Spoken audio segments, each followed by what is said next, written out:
Si el indicador de gente que te busca por las palabras exactas dentro del juego va creciendo constantemente, es porque estás construyendo ahora. Horacio es periodista, pero su foco se ha centrado en crear estrategias de posicionamiento y construcción de marca para grandes empresas y startups que han crecido muchísimo. Ha estado en empresas como Samsung, Betterfly, Blinkit y otros. Horacio definitivamente está dentro del juego y no solo viene a compartir su experiencia, viene a darnos una masterclass acerca de Product Market Fit y construcción de marca. ¿Acaso sabes cuál es la métrica clave dentro del Product Market Fit? Vamos a descubrirlo.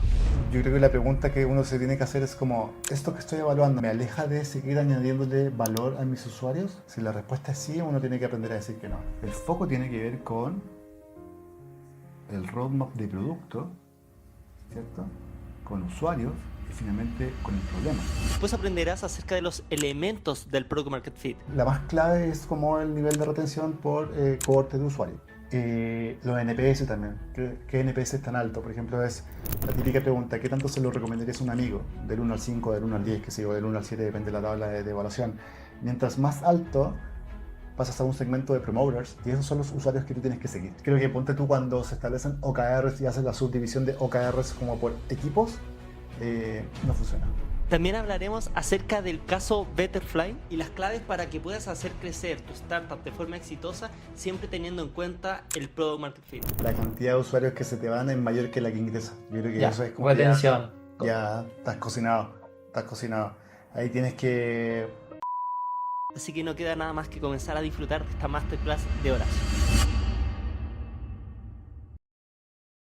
Bienvenido a un nuevo capítulo de Dentro del Juego Podcast. En esta ocasión estamos con Horacio Garay. Horacio, cuéntanos un poco a qué te dedicas, qué es lo que haces.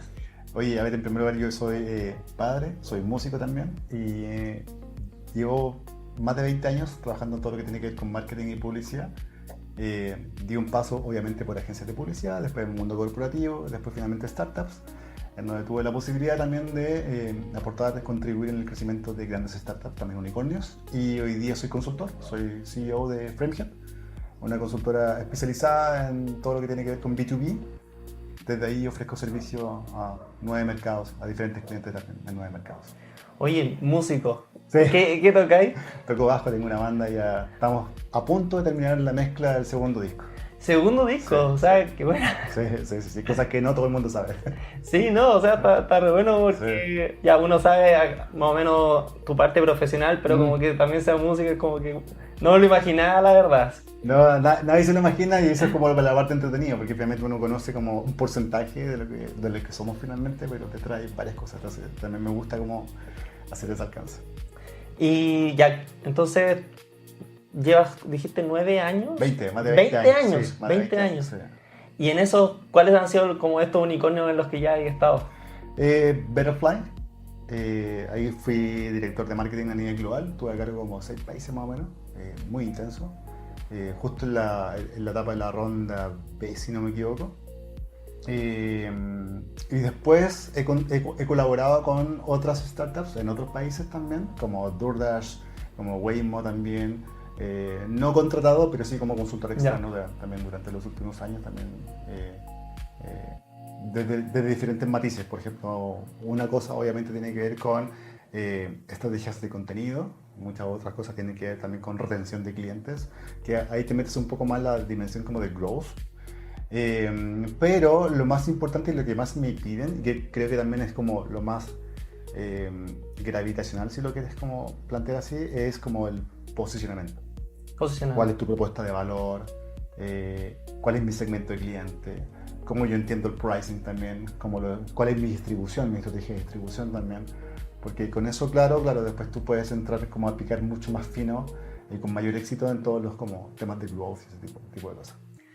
Oye, mira, yo estaba pensando hablar sobre Product Market Fit, pero Sí. si quieres hablamos sobre posicionamiento, porque O sea, también lo encuentro interesante el tema del posicionamiento, dado que, mira, hace poco me estaba leyendo el libro, las dos cosas van de la mano, pero hay un punto importante. Por ejemplo, no sé si lo... sí, se lo conozco. Full de posicionamiento. Sí. Que Sí, totalmente. Sí. O sea, ahí hay un punto importante, porque claro, tú puedes crecer con Product Market Fit y sin marca eventualmente. Pero un punto importante, no tiene sentido crear marcas si es que no tienes Product Market Fit. Entonces quizás por eso podríamos partir con Product Market Fit. Y de todas formas, todo lo que es Product Market Fit, o sea, marca, es como muy de largo plazo. Entonces, Totalmente. Es difícil medir un impacto en el corto plazo de cómo va mejorando la marca o qué impacto tiene en las ventas. Es súper esquivo porque, claro, cuesta atribuirlo, cuesta medirlo, cuesta construirlo porque es de muy largo aliento. Hay estudios que dicen que recién a los 6-12 meses empiezas a ver resultados, pero cuesta mucho, es un esfuerzo grande y requiere skills que muchas veces no están tan bien adoptadas en el mundo startup o en el mundo del emprendimiento. Porque finalmente, ¿qué pasa en el mundo del emprendimiento? Tú te obsesionas con el producto y el dolor, que está bien, yo lo recomiendo, es como el foco. Pero la marca, siempre digo que es un activo de crecimiento muy importante porque finalmente la marca a largo plazo genera un efecto que se llama disponibilidad mental. Por ejemplo, está el brand awareness, que es como marcas que tú reconoces por A, B o C motivo. Después está el top of mind, cuáles son las marcas que primero se te vienen a la cabeza. Después tienes la disponibilidad mental, que es cuál es la marca que a ti se te aparece cuando enfrentas un contexto en particular, en este caso un problema. Entonces, por ejemplo, tú me podrías mencionar fácilmente 10 bancos, pero no sé si me vas a poder mencionar 10 bancos que sean capaces de entregarte una tarjeta, una cuenta en 24 horas. Ya. Ahí probablemente te aparecen 2 o 1 quizás. Entonces, si te das cuenta, ahí puse un problema y hay una marca que se te viene a la cabeza de inmediato. Entonces, eso es la disponibilidad mental. Y eso justamente es algo que se construye con la marca y eso a largo plazo te ayuda en la venta. Está bueno porque al menos yo cuando estudié ingeniería comercial. Te enseñan en marketing el top of mind, que es ¿Sí? el típico, pero jamás había escuchado la disponibilidad de marca, que es muy distinta al top of mind, sí, como en la esencia. Exacto, es diferente. Uno usualmente lo confunde. Claro, es que es parecido si uno lo escucha como la primera, pero después... Cuando vaya al ejemplo Sí. te das cuenta que es como una capita más, Sí. un paso más. Y es interesante, por ejemplo, a mí me encanta recomendar porque me dicen, oye, ¿cómo lo mido esto? Y hay varias formas, las grandes marcas de las corporaciones gastan millones y millones con estudios de mercado, focus group, entrevistas, qué sé yo, paneles, qué sé yo. Y una forma que a mí me encanta, obviamente no la voy a comparar con el mismo nivel de sofisticación de los otros elementos, pero por ejemplo tiene que ver con, si tú te metes en Google Analytics y buscas, supongamos, tu podcast, ¿cuánta gente te busca como tipeando directamente dentro del juego? Versus la gente que te encuentra o llega a ti buscando podcast de emprendimiento o podcast de startups. Ahí te das cuenta que hay una diferencia. Entonces, si el indicador de gente que te busca por las palabras exactas dentro del juego va creciendo constantemente, es porque estás construyendo marca. Ya, está buena esa... Y esa es una métrica que... La voy a empezar a ocupar, de hecho. Ocúpala. De hecho, es una métrica que tiene que ir creciendo. Ahora, ¿cuánto tiene que crecer mensualmente? No lo sé. Ya. Porque depende mucho del mercado, qué sé yo, del esfuerzo que tú hagas también. Pero finalmente la construcción de marca es una mezcla de mucha consistencia y coherencia. Consistencia, dale todos los días, mencionar la marca todos los días, que es lo que ustedes hacen, por ejemplo. Pero coherencia, acá es donde muchas veces se confunden, sobre todo los founders. Por ejemplo, ya ustedes tienen un podcast de emprendimiento, de negocio. ¿Qué pasa si un día sales hablando de política? ¿O qué pasa si un día sales hablando de fútbol, o manualidades, o deportes extremos, lo que sea? Ahí pierdes esa coherencia. No significa que no lo puedes hacer, pero pierdes esa coherencia. Entonces la gente te dice, ya, pero entonces, ¿qué es esto? Entonces, el foco, al igual que un producto, es clave. Y ahí yo creo que tiene bastante coherencia, pero igual te la voy a preguntar. Hoy se habla harto de de que hay que generar conexión. Por ejemplo, Sí. todo esto de las marcas personales de los propios founders. Nosotros mismos ahora, no sé, pues ayer publicamos, estamos haciendo una especie de billing public, en la cual vamos publicando día a día lo que vamos haciendo, pero eso es como más conexiones, conozcan qué es lo que hacemos. Si un founder está generando marca y al mismo tiempo está generando su propia marca personal, y dentro de su marca personal tiene, no sé, surf, bowling, lo que sea, lo mismo de una banda, ¿eso no interfiere en la marca de la empresa? No. O sea, igual depende, ¿eh? O sea, depende.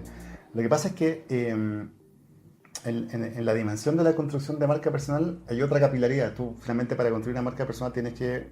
Es una mezcla de autoridad, que lo da tu expertise en el negocio, en el dolor, en la industria.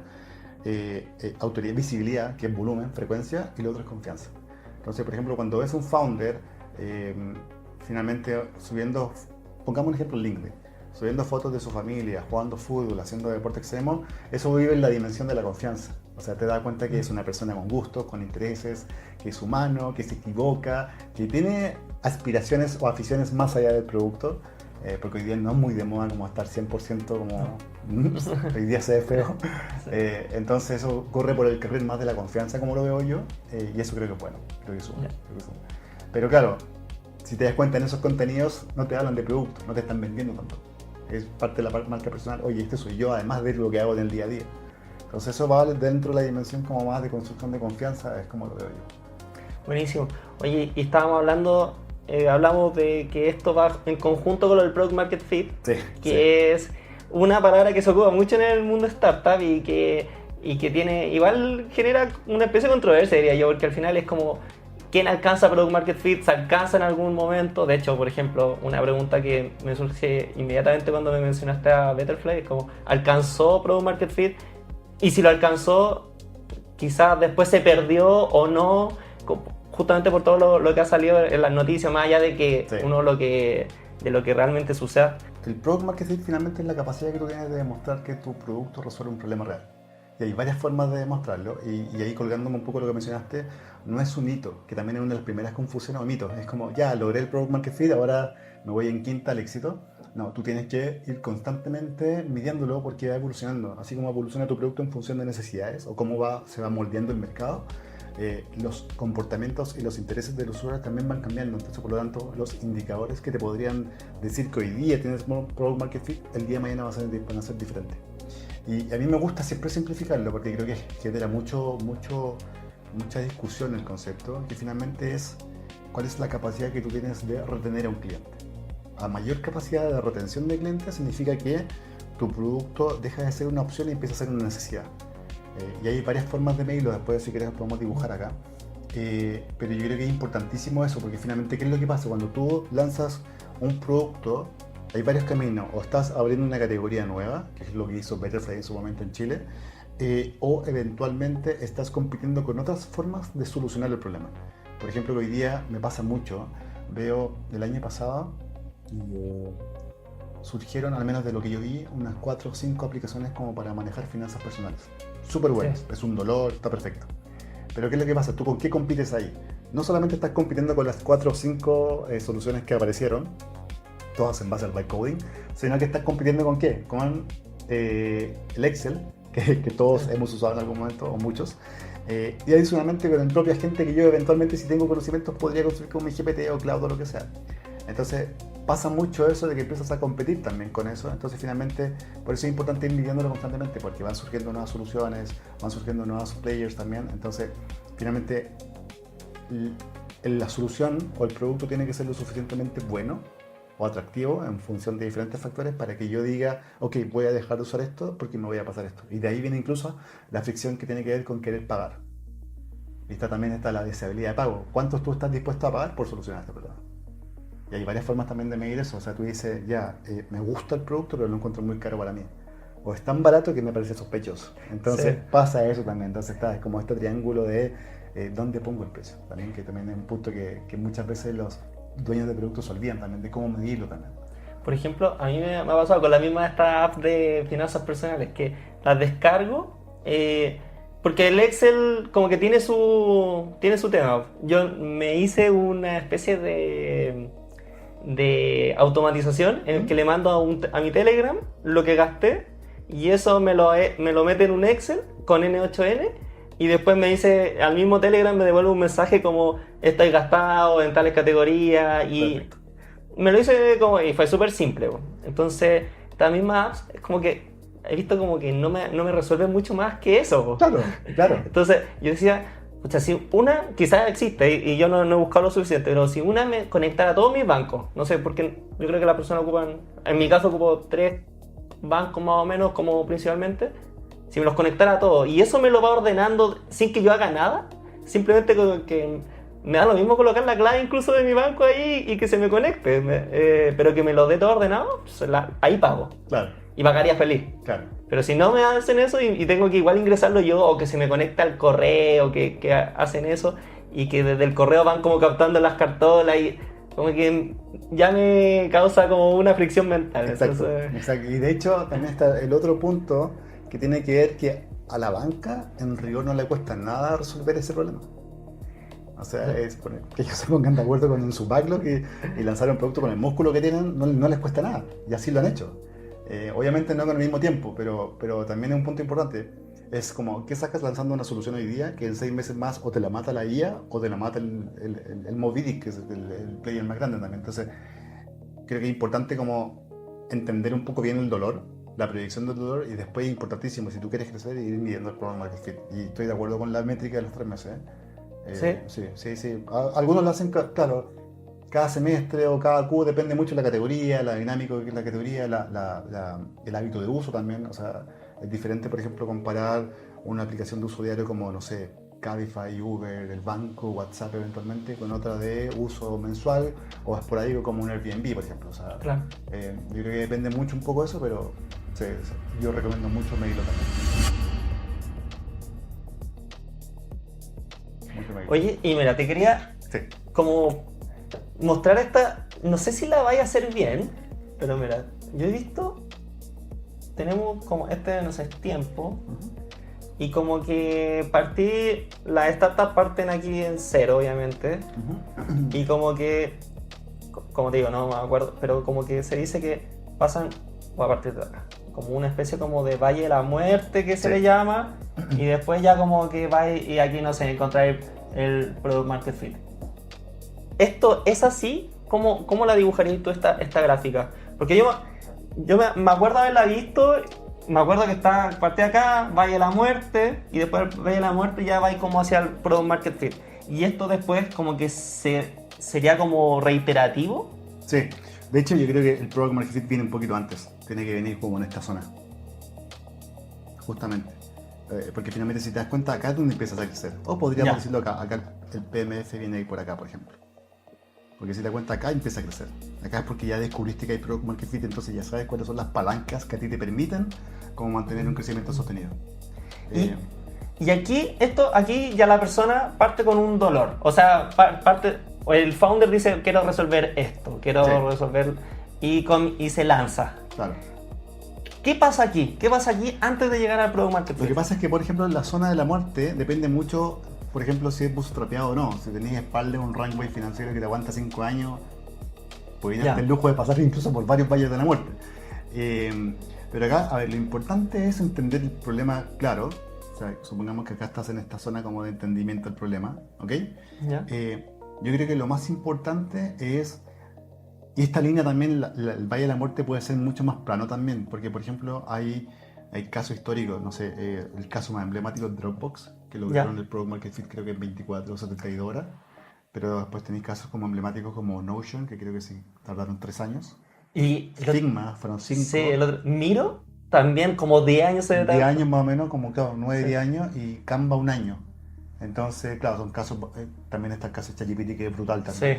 Sí. Que también creo que o estos mismos logos, como también 100 millones en un año. Entonces finalmente el Valle de la Muerte igual es como engañoso, no significa que sea siempre así, claro, o sea siempre así de profundo. A veces te puede tardar 1 año y ahí depende mucho del rango. Y si bootstrapeado, imposible aguantar 1 año, ponte tú, en algunos casos. Pero sí es importante como tener claridad a medida de que si tú tienes claro cuál es el dolor, empezar directamente.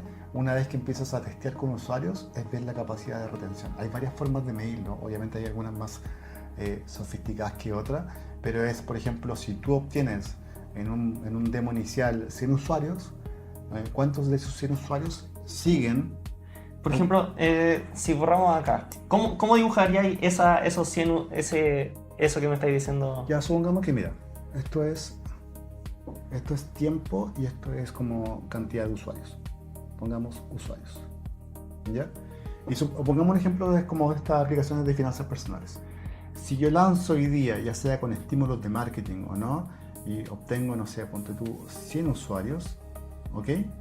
¿Qué va a pasar? Si efectivamente pasa lo que nosotros conversábamos, de que no, hay usuarios que lo resuelven con N8N, con Make, o eventualmente hay usuarios que se sienten cómodos con el Excel, aunque les implica algo de tiempo, en mi caso, ¿qué va a pasar? Vas a tener 100 usuarios, pero después esta curva va a empezar a descender. Porque van a haber usuarios que no van a encontrar el valor ahí. Y ese Product Market Fit se va a desvanecer.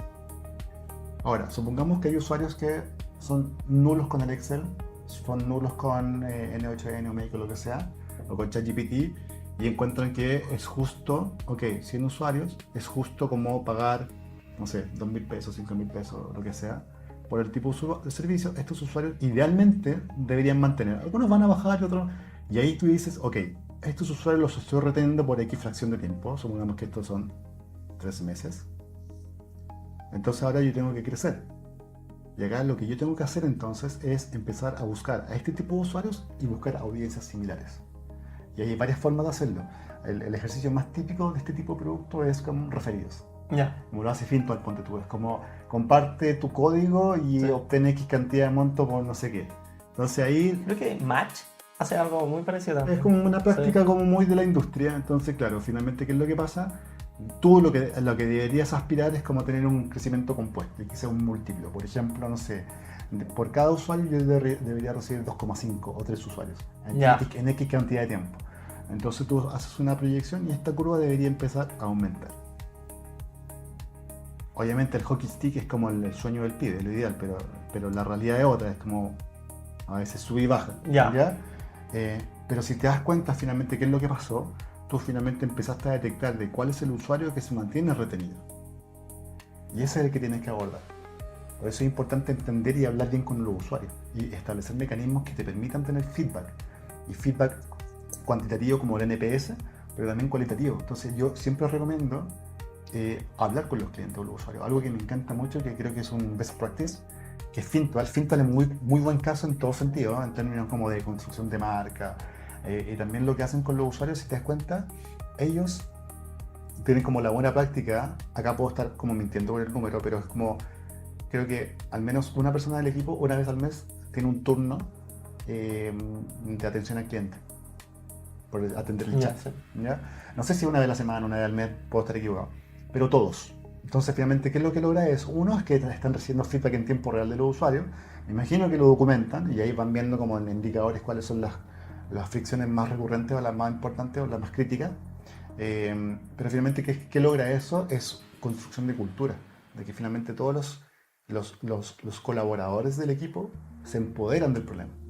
Y finalmente eso logra que finalmente un poco que finalmente que para este segmento el producto siga añadiendo valor en el tiempo. Y eso es lo más importante, porque ¿qué es lo que pasa? La única forma que tú tienes de competir, por ejemplo, si el día de mañana aparece una aplicación de finanzas personales que cuesta $1 menos. Sí. Existe la posibilidad de que se te fue el usuario, o que salga un aplicativo que haga lo mismo pero sea más cool por la marca. También existe la posibilidad de que se te fue un usuario. Entonces, por eso es importante medirlo constantemente. Y hay varias formas de medirlo. O sea, yo creo que la más clave es como el nivel de retención por cohortes de usuario. Los NPS también. ¿Qué NPS es tan alto? Por ejemplo, es la típica pregunta: ¿qué tanto se lo recomendarías a un amigo? Del 1 al 5, del 1 al 10, que sé yo, del 1 al 7, depende de la tabla de evaluación. Mientras más alto, pasas a un segmento de promoters, y esos son los usuarios que tú tienes que seguir. Y esos usuarios tienes que entrevistarlos. ¿Y qué funciona? ¿Qué no te gusta? ¿Qué le agregarías al producto? ¿Qué te hace falta? ¿Qué cosa no te gusta? A pesar de que tenga buena evaluación, ¿qué cosa no te gusta? ¿Qué hace falta para que el producto finalmente sea perfecto para ti? Entonces ellos te van a dar feedback para que finalmente después, a través de ellos, tú también vayas logrando llegar a audiencias similares. Y eso también se logra muchas veces con estas audiencias lookalike que se logran a través de Meta, y tú empiezas a buscar y después te siguen todos. Entonces, ahí es importantísimo, y eso por eso es importante es uno, detectar cuál es tu usuario de alto valor, al que tú también le generas valor, cómo lo retienes y conversar con ellos constantemente. Eso es lo que te va a llevar al Product Market Fit.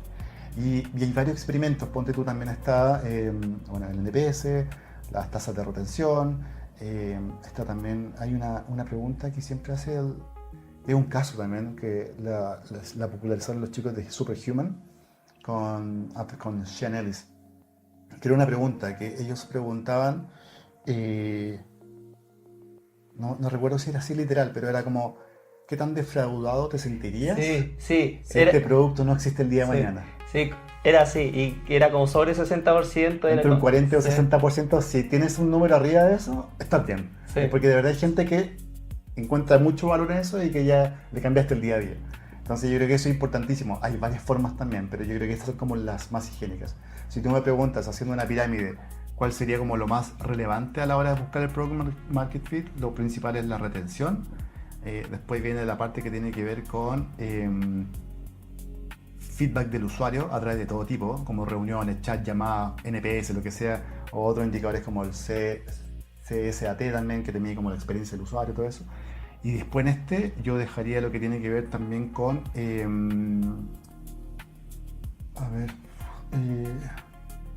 déjame como tratar de conceptualizarlo con una sola palabra.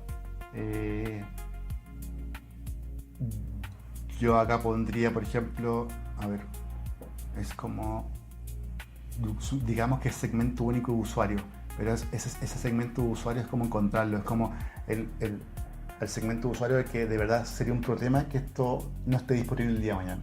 Es como esa pregunta que... Como tu cliente ideal. Ya. Es como, claro, tú lo puedes denominar como se te dé la gana, pero finalmente es como cuál es el tipo de cliente, el perfil de cliente, que si se te desaparece el día de mañana, tu negocio se cae. Porque claro, hay clientes que lo van a usar de forma más esporádica o van a probarlo un tiempo, después se van a ir por diferentes motivos y está bien, pero finalmente tú tienes que enamorarte, obsesionarte y hacer que el mismo usuario se obsesione y se enamore contigo también. Hay que es común, el ICP. Claro, el B2B ICP sí. O el buyer persona, pero sí. Yo creo que una ICP sería como ideal. No es como tan... a ver, ¿cómo decirlo?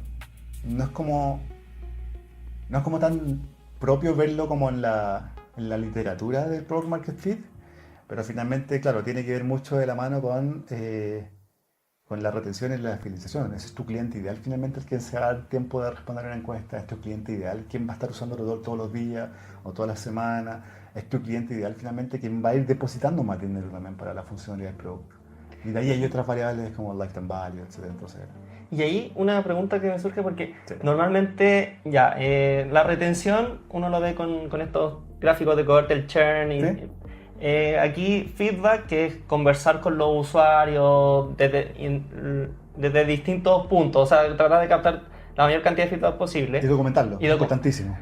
Y documentarlo. Y aquí, en el cliente ideal o este segmento de cliente, ¿tú cómo lo definís? Porque, por ejemplo, yo he escuchado varias versiones, tipo el buyer persona, y que el buyer persona no es tan bueno porque necesitáis mucha data. Quizás alguien que está recién comenzando sí. No alcanza a generar un buyer persona. He escuchado los jobs to be done. ¿Cómo tú trabajáis esto como para...? O he escuchado los que hacen también la típica de... Defino por temas demográficos, que al final es como... Es un poco engañoso. Engañoso también. Sí. Entonces, ¿cómo tú definís que a mí personalmente el que más me causa cómo hacerlo, sobre todo si es que no tengo tanta data, tengo, no sé, los mismos 100, pero quizás los mismos 100 de estos se me fueron, no sé, 30, me quedan 70. Y de esos 70, no sé, quizás 20 son como que encajan más como para lograr patrones. Entonces, sí, ¿cómo...? Sí. Yo creo que acá, ¿cómo llegaría a ese volumen? O sea, para decir ya, de los 100 son 13, yo lo que haría, trabajaría con cohort también. Entonces, y cohort en función del uso. Entonces, por ejemplo, algo que sirve mucho, y recuerdo que lo hacíamos mucho en Betterfly, que es, por ejemplo, ¿cuál es la métrica de uso diario? Es Daily Active Users. Sí, los DAO, claro. O los MAU. Después está el Weekly Active Users y después el Monthly Active Users. Entonces, claro, acá tenéis un Tier 1, acá tenéis un Tier 2 y acá tienes un Tier 3, por ejemplo. Que a veces pueden ser los mismos, ojo. Entonces, finalmente acá, sigamos el ejemplo de la aplicación de finanzas personales. Si hay una persona que está usando todo el día, por cada gasto, metiéndose a revisar el aplicativo, algo interesante hay en ese usuario. Entonces, este es un segmento que me interesa explorar. Ahora, el que lo use mensualmente para ver cómo le fue en el mes, también es un uso responsable y coherente, entonces este es otro segmento. Entonces yo voy priorizando, de hecho este ejercicio de como armar tires en función del cohorts también es interesante. Entonces yo, por ejemplo, ya con el T1 yo voy a hacer, entrevistas, digamos, semanales. Voy a mandar una encuesta, por ejemplo, mensual, y voy a... si es que tengo los recursos, voy a llamar, no sé, supongamos si son 100, voy a llamar a 5 en un mes para tener un desayuno con ellos y conversar sobre cosas como que me interesan, que me gustaría saber, y muchas marcas lo disfrazan esto de desayuno, hacen desayuno, y además le ofrecen como estos como candies que son como te vamos a mostrar en primicia las novedades que se llenan. Entonces finalmente los usuarios se sienten como regaloneados desde el punto de vista como, oye, por ser usuario, heavy user, me estoy enterando de cosas que el resto no sabe, antes que el resto, que lo hace Fintual también. Y creo que eso es potentísimo porque finalmente tú estás finalmente como extendiendo esa wincha de colaboración entre tú que estás entregando una solución, un dolor que está en medio, y el usuario que está al otro lado, que también es parte como un síntoma bueno de finalmente cómo se gesta el product market fit. O sea, y por eso si te das cuenta todo este ecosistema de cosas que estamos discutiendo, tenéis que meterle cierta cadencia. O sea, si te das cuenta, esto no lo puedes hacer una vez al año o una vez en la vida. Tienes que hacerlo de manera constante para entender qué tan saludable está el Product Market Fit. Y no nos olvidemos que el Product Market Fit solamente aborda la dimensión de producto. Después está el Business Market Fit, que involucra otros factores que tienen que ver con el mercado. Y después está el Model Market Fit, que también tiene que ver con el modelo de negocio. Entonces, hay varios fits que uno tiene que ir atendiendo. Sí, también está el channel. El channel, claro, de la distribución y todo eso. Hay varios fits, pero este es el más higiénico, porque sin este no tiene ningún sentido que empieces a excluir a los otros. Entonces es importantísimo, es importantísimo. Y pasa uno, por ejemplo, este tipo de usuario, finalmente si tú haces un trabajo conectándome con el otro que estábamos conversando, con el trabajo de marca, acá se te convierte en una embajadora. Se te convierte en un embajador, o sea, y eso es potentísimo, potentísimo, potentísimo. Y ahí, por ejemplo, pasó algo, perdón que te interrumpa, pasó algo interesante. Lovable Cloud lanzó una campaña de marca hace como 2 o 3 meses, y dentro de la campaña sacaron mucho merchandising. Y creo que en Yoki decía como algo como Thinker o algo así, no me acuerdo si la palabra era esa. Pero finalmente, ¿qué pasó? Muchos founders hicieron cola fuera de las tiendas donde vendían el merch para tener algo de eso. O sea, imagínate que eres tú hacerle publicidad a un producto que no es tuyo, pero te gusta tanto que estás dispuesto a hacerlo. Y eso es el sueño, es como el moonshot de marca. Que es también lo que muchos logran, o sea, que mezclándolo con otra cosa que es como la comunidad, el lograr generar comunidad y que muchas veces lo hacen y lo hacen mal también, porque al final es como... El generar comunidad yo creo que es uno de los puntos que más se busca hoy, pero también de los más difíciles, como una comunidad real. O sea, no sé, yo he visto varias veces como compra esto y una de las partes es que tenemos una grandiosa comunidad, y al final la comunidad es que simplemente están todas las personas reunidas ahí en un canal, pero no hay interacción, no se genera esto que es como lo que tú decís. Yo creo que, ponte tú ejemplos, creo que Notion y Figma lo han hecho muy bien. De hecho, el crecimiento de Notion es a través de las comunidades. No es un product-led growth, es un community-led growth. Porque ¿qué es lo que hacen ellos? Empoderan a comunidades para que tengan sus propios eventos, les pasan merchandising, les pasan eventos, les dan como insumos a estos como embajadores locales que son heavy users de Notion. Y ellos les dan todo lo necesario donde Notion no tiene presencia como marca, como oficina, de que hagan eventos. Y representan a la marca con empresas, qué sé yo. Entonces, ¿qué pasa? Uno, empoderas a la comunidad, los haces sentir parte del proyecto del crecimiento de Notion, obviamente con regalitos, qué sé yo, con bonificación o lo que sea. Pero finalmente, si te das cuenta, es la misma comunidad, es el mismo usuario, que en este caso no es en el caso de Figma, por ejemplo, es el diseñador UX UI, que finalmente llega a su oficina el otro día y habla, está toda la semana hablando como, oye, el otro día fue el evento de Figma, deberíamos contratarlo, qué sé yo. Finalmente la adquisición corre por ese lado. Y el gerente o el gerente de recursos humanos, quien tome la decisión de comprar Notion o Figma, jamás vio un anuncio, jamás vio un peso invertido en marketing, porque estuvo a los 5 chicos del equipo hablando todo el día de las bondades de Notion, Figma o lo que sea. Y yo creo que es importante eso, como finalmente la comunidad puede ser un activo de crecimiento importante siempre y cuando tú la nutras bien. Porque creo que hay una línea delgada entre que la comunidad se sienta empoderada y valorada versus se siente instrumentalizada. Que es como, no, yo te uso a ti como un canal de distribución. Que yo creo que ahí es donde fracasan mucho, como que hacen eventos de venta que finalmente terminan disfrazados de meetups, pero es un evento de venta, y yo creo que lo peor que pasa es cuando uno va a una charla, pongámosle networking, y al final ves que hay un PPT que es un pitch de venta. Sí. Y eso creo que es lo peor y más nefasto que puede pasar. No digo que esté mal vender, finalmente todos vendemos de alguna u otra forma, pero hay formas mucho más sutiles y sofisticadas como esto que está haciendo Notion. o Duolingo, que al También. final Duolingo se puede criticar el producto, se puede criticar que no aprendí tanto y todo, pero al final la comunidad que tienen es la que... Totalmente, o sea, se hacen memes de Duolingo. Sí. Y es justamente porque esto nace de la comunidad y eso lo mantienen activo también. Y esos son los que más tienen retención, los que más Sí, te dan totalmente, feedback y los que más... Totalmente. Entonces, yo creo que tiene que ver mucho con lo que conversábamos el otro día, que es foco. Cuando tú te dices que hay que tener foco y no desviarse con otras cosas, el foco tiene que ver con el roadmap de producto, ¿cierto? Perdón. Vamos a ponerlo acá.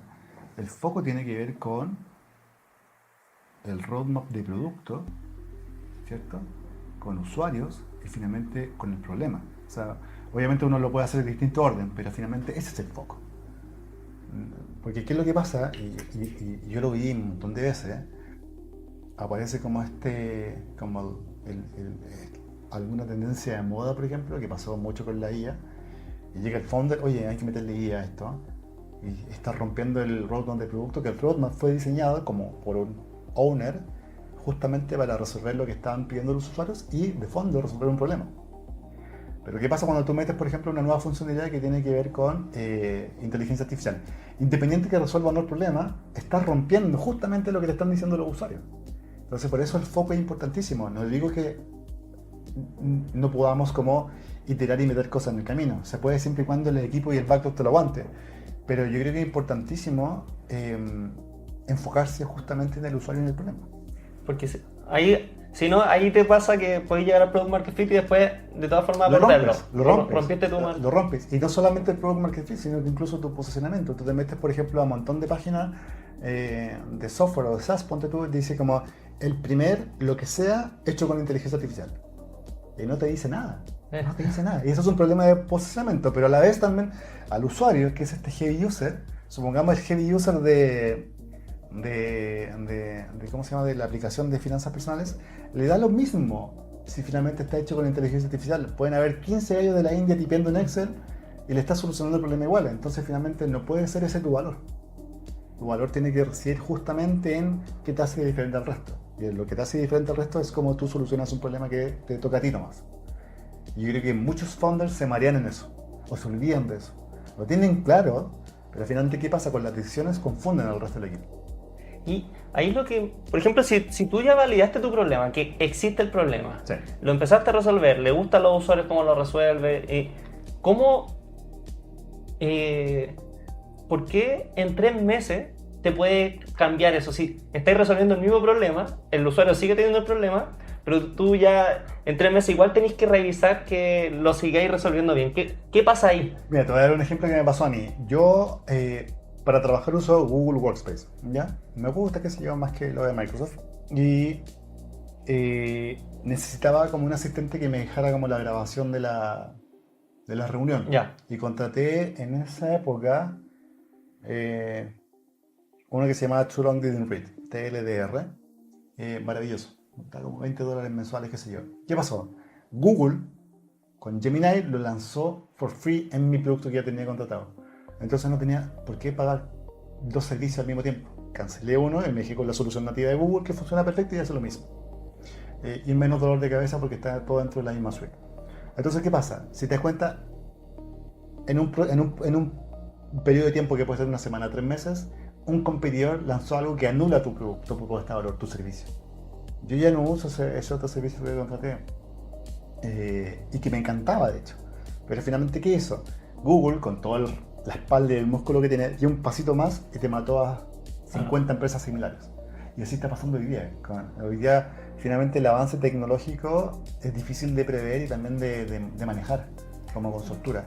Entonces, ¿qué pasa? Hoy día está lanzando una funcionalidad que gracias al avance tecnológico, 10 players al lado te lo van a empatar en cosas de segundos, o después puede salir un gigante y va a aniquilar todo. Lo que hablábamos de la misma aplicación de finanzas personales. Lo que decía, el banco... Si el banco, ponte tú, yo uso Banco BCI, si el Banco BCI no le cuesta nada desarrollarlo. Obviamente tiene otras prioridades, pero no le cuesta nada.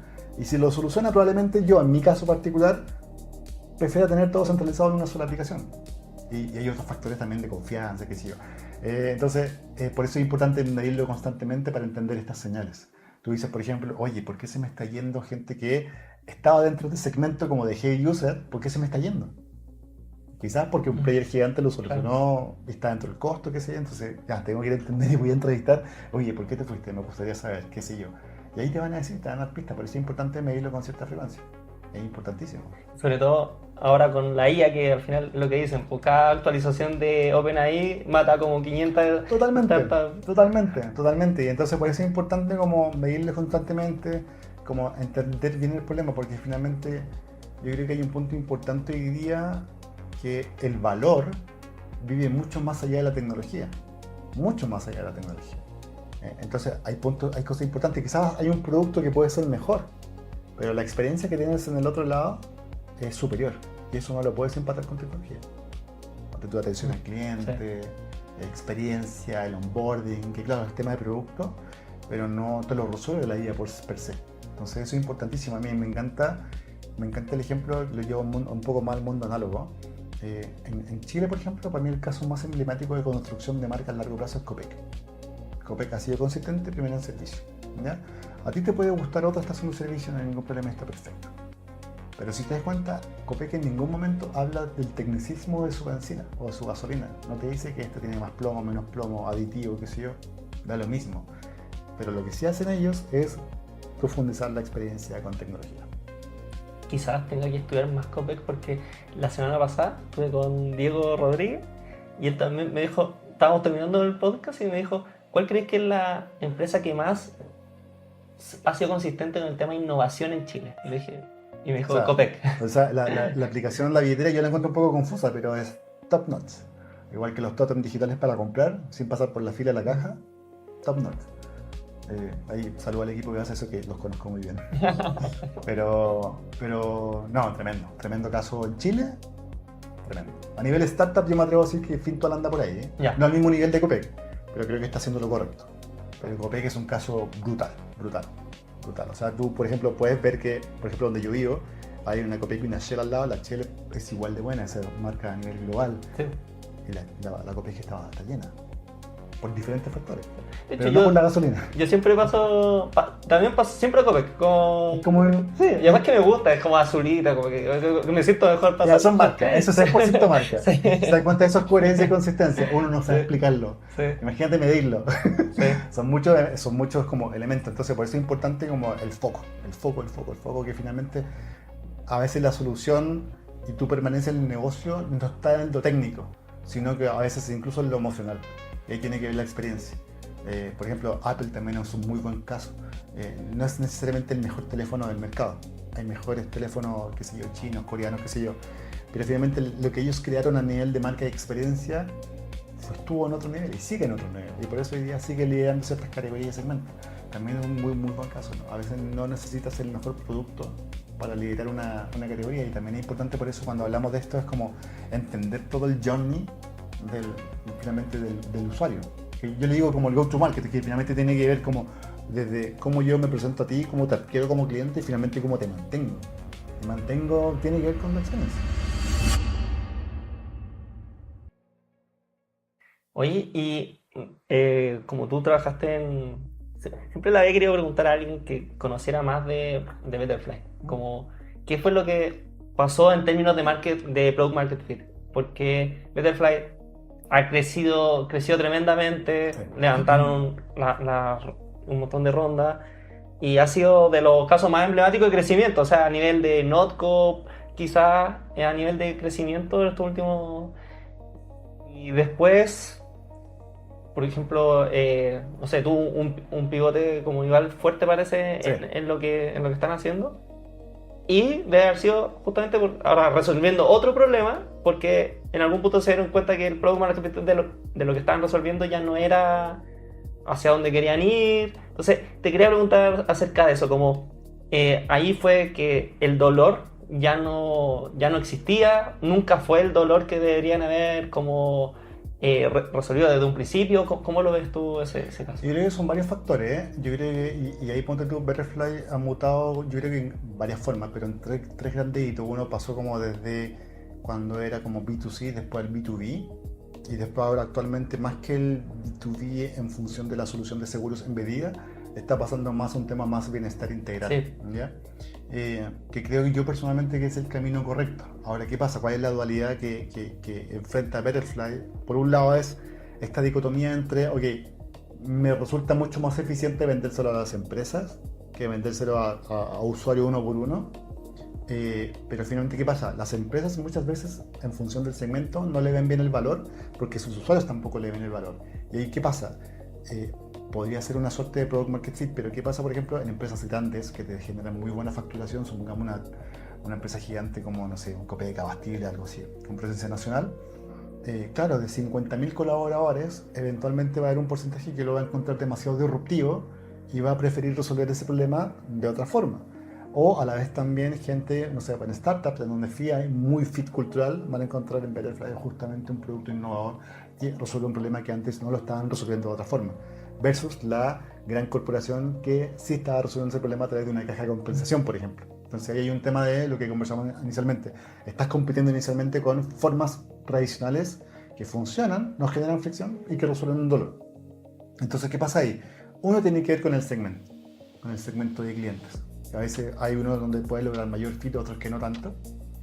Pero por otro lado, yo creo que también es una solución súper disruptiva en términos de que no existe un producto como tal en Chile o incluso en Latinoamérica, ¿ya? Entonces, claro, tú lo más cercano que tienes dentro del ecosistema de bienestar viene por el punto de vista, no sé, Calm, Strava, Garmin, que es como ya más fitness, por decirlo de alguna forma, pero no tienes algo como integral. Y explicar la propuesta de valor en fácil, en un pitch, es súper complejo, súper complejo. Y no solamente en el caso como se modelan las ventas B2B, no solamente como el tomador de decisión, que en este caso es el gerente de recursos humanos, sino que con todos los stakeholders, que el CFO, qué sé yo, el CMO, el resto de los colaboradores también. Entonces, ¿qué pasa? Y a mi juicio, ¿qué es lo que pasa? Es finalmente que el colaborador, que es el usuario que debería estar acá, finalmente no percibe el 100% del valor por cómo se lo explican internamente. Porque ¿qué pasa internamente en el caso de Betterfly? Es finalmente el gerente de recursos humanos que tiene que ir explicando y empujando la adopción interna. Y ahí yo creo que el relato de marca y la propuesta de valor se desvanece bastante. O sea, en sí, bajo esto, no han encontrado fit porque les falta esta parte, que es como el cliente... O sea, yo creo que la tienen identificada. Pero ¿qué pasa? Ya cuando se cierra la venta, esta dimensión ya deja de estar como mucho en control de Betterfly, por decirlo de alguna forma. Ya. Y es un trabajo compartido con las gerencias de recursos humanos. Entonces, evidentemente hay gerencias de recursos humanos que tienen mucho peso político dentro de organizaciones que pueden hacer muchas cosas, otras que tienen diferentes presupuestos, incluso hay empresas que no tienen un área de recursos humanos. Entonces, no es tan sostenible en todas las organizaciones como tal. Entonces, por eso pasa, no es como una aplicación de, no sé, GeoVictoria, que es la de marcar como la asistencia a la oficina, porque todos tienen que hacerlo. Es como un poco obligatorio. Entonces ahí ponte tú, la retención es diferente, es más plana, se estabiliza, pero en el caso de Betterfly, a ti por trabajo no te obligan a mantener un estilo de vida saludable. Obviamente es lo ideal porque está comprobado que colaboradores en bienestar son más felices, producen más y eso está demostrado. Pero no es parte de tu trabajo, entonces finalmente traspasar esa propuesta de valor yo creo que se diluye mucho. Yo creo que esa ha sido como un poco la piedra de tope de Betterfly. Yo personalmente sí creo que el futuro de Betterfly es más D2C, directo al usuario. Ya. Así como si fuese un Strava. Creo que tiene que ir así, pero es mucho más difícil. Te cuesta el doble, te cuesta el doble llegar a uno por uno que empresas. Y además que todo lo que es marketing, ventas cambia totalmente. O sea, es otro modelo de negocio. Pero yo creo que, entendiendo un poco la visión de Eduardo, creo que esto va mucho más por esa dimensión, al menos como yo me lo imagino, más de que tiene que ver con la longevidad. Y la longevidad no es corporativa, es personal. Sí. Entonces yo creo que me pasa eso, tengo ese sentimiento encontrado.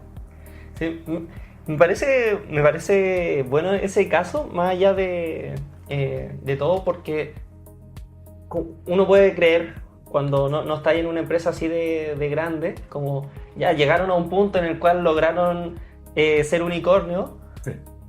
Es raro, o sea, uno podría pensar como no van a hacer un pivote, como que ya se lanzan, siguen con esto, pero al final pasa que cambian, y hay desafíos siempre, claro, tú puedes pensar, son unicornio, le hicieron, sí, pues. Ahora van en quinta, en velocidad crucero, y no, hay que constantemente cuestionarse el modelo, pasaron muchas cosas también. Por ejemplo, cuando en Betterfly surgió este crecimiento explosivo, también había desafíos no solamente con productos, sino que internos desde el punto de vista que creció mucho la empresa. Entonces, claro, cómo generas cultura también ahí con 600 personas cuando eran 30. Entonces, eso implica también esfuerzos del equipo de recursos humanos que son importantes también.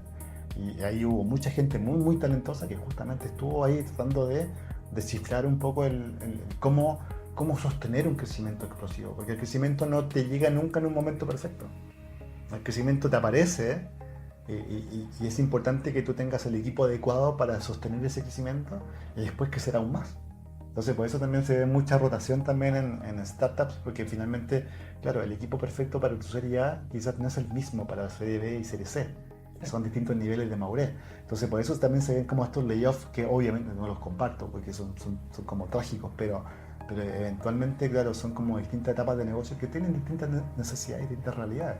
Pero finalmente cerrar una ronda no significa que tú ya cerras. Sí, se cierra un ciclo, pero empieza otro más grande. Entonces, es complejo.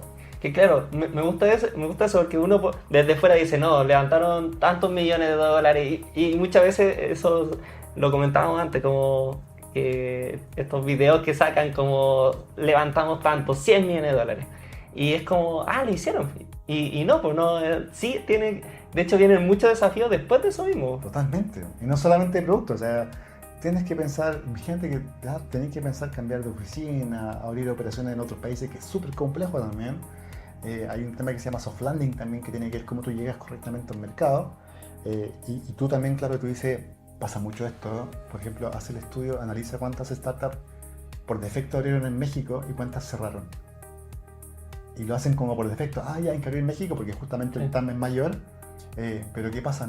Hay un tema que se llama distancias culturales también, que y creo que no hay ninguna startup que lo esté haciendo en Chile, que tiene que ver con entender correctamente, quizás Global 66 lo hace, quizás lo escuché en algún momento, que es entender, ok, la distancia cultural, cómo yo me comunico con esta persona, cómo es el proceso de venta en este país, cómo toma decisiones, cómo se enfrían, cómo se calientan, cómo hago la prospección también.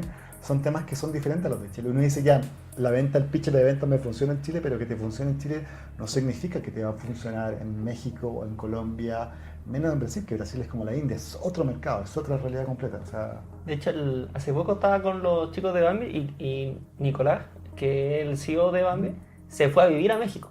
Sí. Y colocaron una oficina en México y contrataron gente y están ahí full, porque la cultura es totalmente distinta. Es totalmente distinta. Uno dice, claro, compartimos elementos culturales a nivel latinoamericano, pero ya picando fino. Por ejemplo, en el caso de cómo se comporta el proceso comercial, es súper diferente. Es súper diferente. Y uno puede tener, ya me imagino tu respuesta, pero Product Market Fit tenéis que buscarlo en cada uno de los países en los que vas. Sí, porque son mercados diferentes. En cada mercado tenéis que buscar el Product Market Fit. Son usuarios diferentes, son estímulos diferentes, son problemas que no van a ser exactamente los mismos. O sea, por ejemplo... Y una que va como... ¿Hay un encargado de esto? No. Como alguien tiene que tomar como el podio, o sea, como la bandera y decir, como voy a preocuparme de que esto se revise cada 3 meses y ir como con abanderado ahí. O sea, lo que pasa es que, a ver, no existe un rol como tal. Sí creo yo personalmente que el CEO es el que tiene que llevar esa bandera, sí o sí. Pero esto igual que Growth, es un tema cultural. O sea, todos tienen que estar constantemente buscando esto. Quizás no van a ser los responsables, pero sí, por ejemplo, cada persona que trabaja en producto, independiente del rol, debe estar preocupado cómo yo, con esto que estoy haciendo, voy a mejorar la capacidad de retención. O cómo yo, a cargo de esto, voy a mejorar el indicador del NPS. Entonces, y así con diferentes como marcadores. Pero es importante que esto sea a nivel cultural, o sea, porque cuando tú, por ejemplo, se lo dejas solamente a un equipo, que puede ser el CMO, el head de venta o lo que sea, a cargo del Product Market Fit y de medirlo, finalmente lo que estás haciendo, estás construyendo silos que no van a estar conversando entre sí. Y finalmente lograr esto es tarea de todo un equipo. De todo un equipo. O sea, finalmente que tú tengas una tasa alta de usuarios con retención es producto de todo un equipo que trabajó un producto. Y pasa mucho en una startup que el equipo producto busca hacer esto porque es una dimensión del producto, pero eso tiene que ser cultural. Cultural. O sea, lo más transversal y plano que se pueda. ¿Cuáles son como los principales puntos que tú veis que te impiden llegar a ese product market fit? Porque me imagino una como, si ya estamos mezclando productos, ventas, marketing, uno sí o sí, me imagino que puede ser la comunicación, mala comunicación entre equipos. No sé cuáles son los que tú veis como en la práctica, que tú digáis como cuando hay una empresa, esto lo está deteniendo, este es un cuello de botella que te está impidiendo seguir como llegar a product market fit. O sea, yo creo que son varios, pero yo creo que son varios. Hay unos que son más importantes que otros, pero yo creo que acá la comunicación entre marketing, ventas y producto tiene que estar unificada. Muchas startups lo que hacen es unificarlo a través de eh, a través de esta figura como del Revenue Operations, porque finalmente tanto marketing como ventas como productos son unidades de revenue finalmente, y creo que eso es saludable, porque finalmente comparten métricas, y al compartir métricas están obligados sí o sí a compartir, a conversar. Creo que ponte tú cuando se establecen OKRs y haces la subdivisión de OKRs como por equipos, no funciona, no funciona. No funciona. Entonces yo creo que es importante que tanto producto como ventas con marketing, como eventualmente el resto de equipos, compartan los mismos indicadores que te ayuden a obtener eso. Y finalmente el crecimiento del producto. Que se use. Que se use. Obviamente dando por sentado que estamos resolviendo un problema real. Pero yo creo que eso es lo fundamental. Sí, yo creo que eso es lo clave. ¿Y cuál es el otro punto? Como, aparte de eso, ¿has visto otros problemas que te lleven a no llegar a ese product market fit? Sí, yo creo que especialmente en etapas tempranas, yo creo que es la falta de claridad en la propuesta de valor.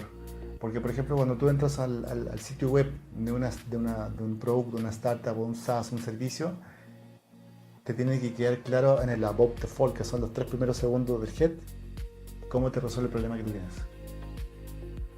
Entonces, si yo te digo, soy el primer SaaS con IA, no me estás diciendo eso. Me estás diciendo algo que tú quieres leer, pero no lo que yo quiero leer. Entonces, yo creo que lo más importante es cómo yo, a través de un estímulo, que puede ser un anuncio, un pitch de venta, entiendo rápidamente por qué yo te tengo que elegir a ti. Yo creo que eso es fundamental, que tiene que ver con el pitch. Ahora, ¿qué es lo que pasa? Sobre todo con la inteligencia artificial, estamos en una abundancia de contenido que va a seguir creciendo. No sé qué va a pasar este año. Entonces, finalmente, esa claridad que tú logres para construir relevancia va a ser cada vez más crítica. Porque hoy día, ¿qué pasa? Hoy día, por ejemplo, a nivel 2025, el estándar era que salía como lo hace Pambi, por ejemplo, que sale el founder hablando en un reel, hablando de la propuesta de valor del producto, que está perfecto. Eso funciona. Pero el día de mañana, cuando empiecen a salir avatares con ella bien hechos, realistas, va a ser va a ser mucho más complejo, porque vas a empezar a competir con miles de esos. Entonces vas a tener que buscar fórmulas para mantenerte relevante de forma auténtica y dejando claro rápidamente el valor del producto. Yo creo que eso es fundamental. Y ese valor hoy, ¿tú crees que agrega, con el ejemplo de las apps de finanzas personales, que diga como te resuelvo tus finanzas con IA? ¿Le agrega valor eso último o no? Porque todos dicen ahora es como iFirst, con IA, Sí. sin IA, como que No, todos le ponen en... yo creo que eso le genera valor como al early adopter nomás. Ya. O sea, por ejemplo, a mi papá, que podría hacerle de utilidad a una aplicación de finanzas personales, ni siquiera entiende lo que hace la IA, entonces como que finalmente no lo entiende, no lo logra interpretar o llevarlo a la práctica de cómo se resuelve esto. Nosotros, que eventualmente estamos en el extremo, podría ser atractivo, y yo creo que pasa mucho eso, que finalmente los founders le hablan a otros founders, pero no le estás hablando derechamente a tu Yo creo que igual pasa harto eso, como que el founder le quiere vender a otro founder. Sí, porque es como... pasa, porque también pasa que tú, por ejemplo, en un SaaS B2B le hablas al gerente, que es tu contraparte, que es una persona que tiene un background tecnológico, que tiene educación, que probablemente es un MBA. Entonces, se habla el mismo idioma, pero eventualmente tu usuario quizás no es ese. Entonces, también es un punto importante de cómo se aborda. Cómo se aborda. Por ejemplo, a mí me encanta cómo lo hacen Cuadrado, que creo que lo están haciendo muy bien, porque ellos finalmente le hablan al psicólogo que tiene su consulta, al psiquiatra que tiene su consulta, y han logrado llegar a un lenguaje que suena sofisticado sin hablar de tecnología. Y creo que eso es un buen trabajo del equipo, que lo están haciendo, y todo como por su cuenta. Creo que muy buen equipo ese. Independiente que sea iFirst, que tenga como mucha tecnología detrás, como... No, o sea, da lo mismo. Claro, lo podéis contar quizás después, ¿Cómo logras esto? Y ahí es como, finalmente, claro, es como SpaceX. Tú no sabes cómo carajo llega el cohete a Marte. Y si te das cuenta en el sitio web de ellos, en ningún momento te hablan de tecnología, sino que siempre te hablan de las posibilidades, de la carrera espacial, del desarrollo de la humanidad, del futuro que está en otro planeta, de descubrir otro planeta. Y finalmente este es un punto importante, finalmente a ti te deja la invitación abierta a posibilidades, pero no tecnología. Nadie te habla de usamos un nuevo condensador hecho. Claro, lo mismo los autos que se manejan solo y que te llega el Uber y ahora es como Sí. no tiene nadie manejando y te lleva solo, como no te dice, te llevamos con IA al... No, te llega y hoy día no sé si es bueno o malo, pero no depende de una persona, entonces te llega, no, estás resolviendo el problema. Yo creo que eso es lo más importante, que tiene que ver con el foco también. Finalmente acuérdate que tú estás resolviendo un problema. El cómo lo haces da lo mismo, y eso tú lo puedes llevar a cualquier tipo de categoría. O sea, tú dices, por ejemplo, claro, en Chile hay muy buena edificación antisísmica. ¿Cuál es la ciencia detrás de eso? Yo personalmente la desconozco, pero sé que la construcción en Chile es de mayor nivel que en otros países. Y con eso me quedo finalmente. Oye, y me han mencionado como algunas veces el foco. Yo también he hablado con varios founders que me han dicho como un problema es que cuando empezáis a crecer se te dan un montón de oportunidades, Sí. de posibilidades de entrar a distintos mercados, cosas. Y el no perder el foco es muy complejo. ¿Cómo tú, o qué recomendás como para no perder ese foco y seguir en el dolor? No, a mí me encanta. Yo, por ejemplo, yo en mi propio negocio tengo una pregunta, es que tengo un post-it al lado del monitor, que es como, por ejemplo, esto que estoy conversando, definiendo, evaluando, ¿me aleja de mi objetivo que es lograr esto? Si la respuesta es sí, entonces tengo que dejar de hacerlo. Y yo creo que acá lo más importante tiene que ver con esto. Supongamos que es como el usuario. Yo creo que la pregunta que uno se tiene que hacer es como, esto que estoy evaluando, no sé, un partnership, una nueva funcionalidad, lo que sea, ¿me aleja de seguir añadiéndole valor a mis usuarios? Si la respuesta es sí, uno tiene que aprender a decir que no. Yo creo que eso es lo más complejo, porque muchas veces nosotros nos enamoramos mucho de la solución, más no el problema. Y justamente yo creo que tiene que ser todo lo contrario. O sea, a veces dejar ir ciertas cosas que a ti te gustan en función de que el producto siga creciendo es saludable. Y uno creo que tiene que empezar a dejar cosas ir también en función de eso. Yo creo que es clave como preguntarse es, ¿esto que estoy definiendo ahora me va a ayudar o no a que el usuario se le haga la vida más fácil, independiente de cuál sea el problema? Yo creo que esa es la pregunta que tienes que hacerte en cada reunión, en cada evaluación de indicadores, de parámetros, en cada toma de decisiones, en cada como diseño de roadmap sobre lo que se viene. Yo creo que eso es lo clave, porque finalmente pasa lo que conversamos inicialmente, que tú te empiezas como a escandilar con estas cosas que brillan, que se ven muy cool, el resto lo está haciendo, tú quieres subirte al barco, que ojo, se puede hacer, no digo que esté prohibido, pero eso no te puede desviar de seguir dándole valor a tu usuario. No puede, o sea, ahí es donde empieza a caer todo. Sí, y tú cuando trabajáis, ¿veis en general que este problema es foco o Depende mucho. o no tanto? Depende mucho. Hay founders que están obsesionados con la tecnología más que el producto como tal. Hay otros founders que están como obsesionados con el problema. Ahí yo destaco mucho al Nico Méndez de Baidepa, que está obsesionado con el problema de la crisis habitacional y me encanta. Saludo al Nico también, un crack. Pero también hay otros que están más preocupados de aparecer en la alfombra roja, que no hablan con los usuarios. Entonces yo creo que hay un tema también importantísimo. Entonces, yo creo que tiene que ver mucho con las personalidades, las culturas, qué sé yo. Y es un mundo, y he visto de todo. Pero por ejemplo, para ti, independiente no sé, ya está en serie C, ya ese founder debería seguir hablando, por ejemplo, siempre con los usuarios, él, o No. eso sería como, por ejemplo, si alguien, no sé, le dice como, yo sigo hablando con los usuarios, para ti eso seguiría, no lo encontraréis que está perdiendo el foco, seguiría... O sea, depende del volumen. Por ejemplo, si te da hoy día la agenda para entrevistar a una persona a la semana, está bien. Pero, por ejemplo, si creces en la compañía, tú puedes poner a gente que haga eso. Pero ahora, si hay un tema que lo puedes meter dentro de la dimensión de marca, que simbólicamente es muy bonito, que el founder hable contigo. Ya. Es como, no sé, si Bill Gates hubiese hablado contigo y te gustó en carta, es como atómico. Entonces, claro, independiente que después Bill Gates o el CEO más grande del mundo tome esas notas y se las pasa a su equipo, creo que hay símbolos también, creo que son buenos. Pero siempre que sean genuinos. Una pregunta que te quería hacer y ya como para soltarte. Porque mira, habíamos hablado, te voy a volver en esta, ¿Ya? que este Valle de la Muerte que puede ser más así, que puede ser más así. ¿Cómo sé yo que entré acá y que ya probablemente no llegue a este Product Market Fit y tengo que hacer un pivot?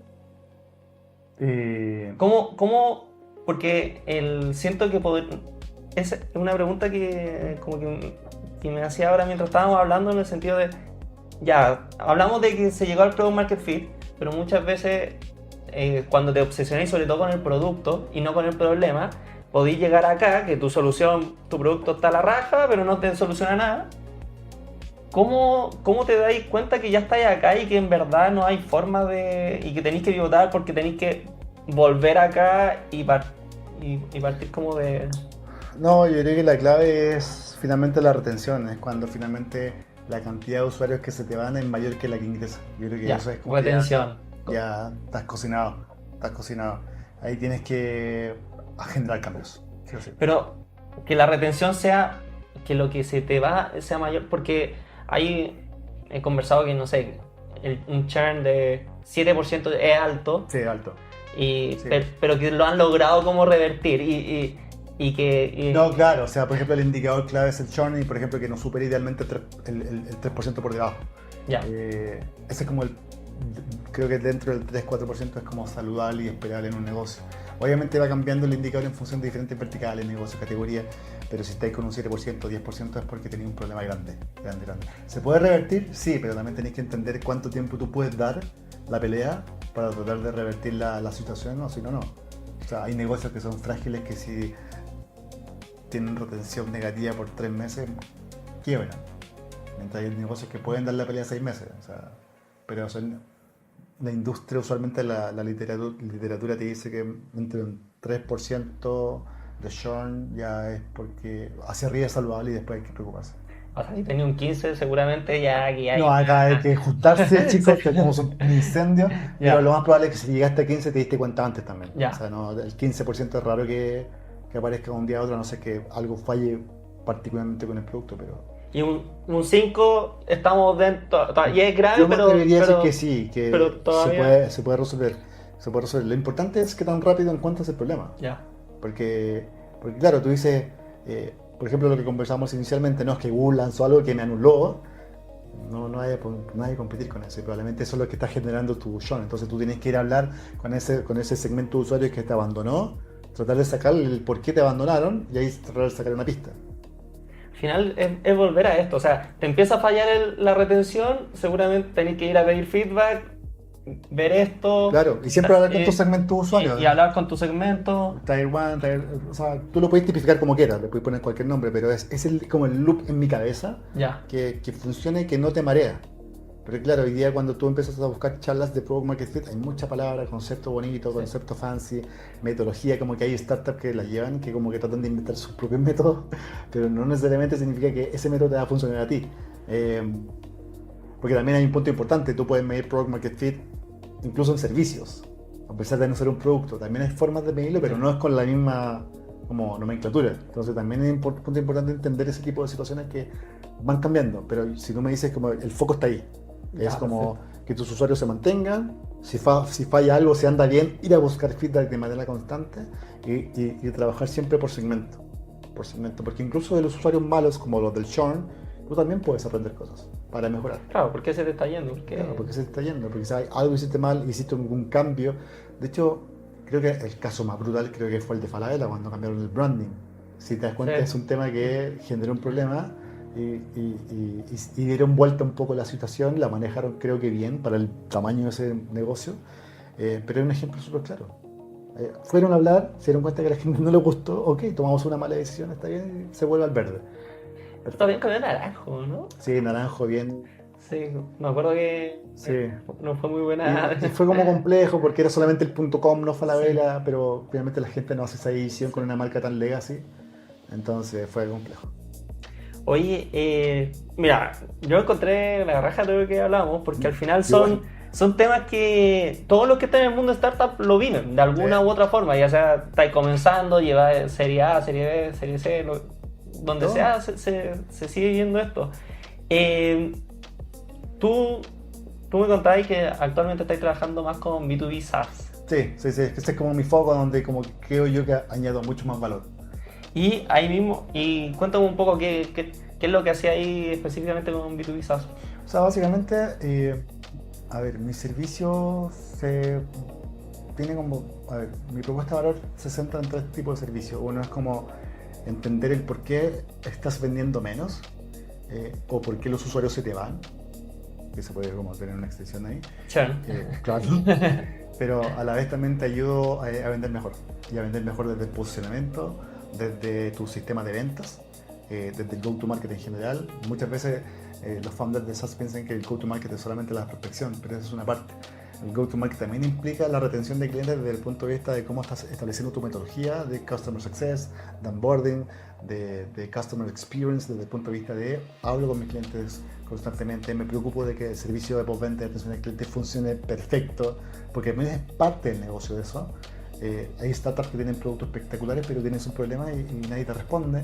Ese es un problemón. Sí. Y eso tienes que atenderlo y es parte de esto también, porque finalmente te impacta en la retención. Entonces yo ayudo como todo el journey de alguna forma para que finalmente el ingreso sea sostenible en el tiempo. Si alguien te quiere contactar como... LinkedIn, acá en los comentarios, en cualquier parte. Sí, estoy todo el día conectado. Te mandan un mensaje y Sí, un es de los que mensajito, contestáis sí. los mensajes. Sí, sí, un mensajito. Usualmente sí, sí, a la hora que sea. De hecho, como tengo clientes en diferentes mercados, a veces tengo días que empiezo a trabajar a las 4 de la mañana, otros días que estoy trabajando hasta la 1 de la mañana porque tengo diferencia horaria, entonces tengo mi agenda bien controlada con la familia. Sí.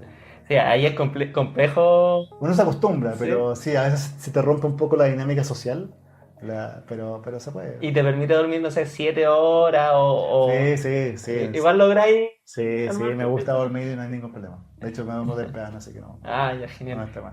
Oye, Horacio, muchas gracias por A ti por la venir. invitación. Espero que volvamos a conversar. Feliz, En otra ocasión puede ser de posicionamiento. lo que sea. Pero muchas gracias. Todo muy buena Gracias la a ti. conversación. Feliz de disfrutar la conversación, muy buena conversa también. Espero que se entienda. Sí. A veces hablo rápido también, entonces, pero no, contento también, feliz de contribuir, de colaborar con el ecosistema también, así que me gusta mucho lo que están construyendo ustedes también. Gracias, Horacio. Así que Súper. Chao, que estén bien.